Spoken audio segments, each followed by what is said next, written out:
मारून टाकलं असतं. आज माझ्या मामाला माझी आठवण आली. हा चल रडू नको, तोंडाला पाणी मार आणि मी रथ तयार करतो. रथावरती बसायचं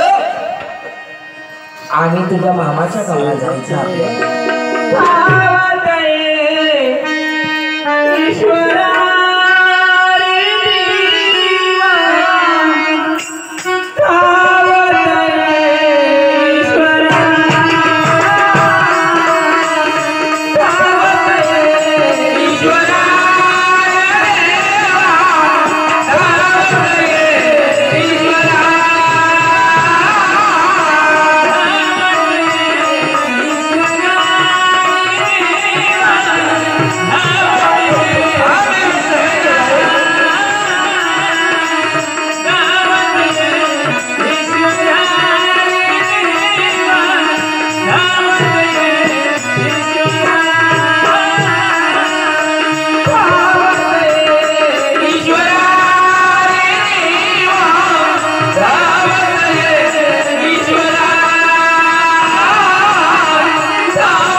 अरे खरोखर माझ्या मामाच्या गावाचं पत्र आलं पाहिजे.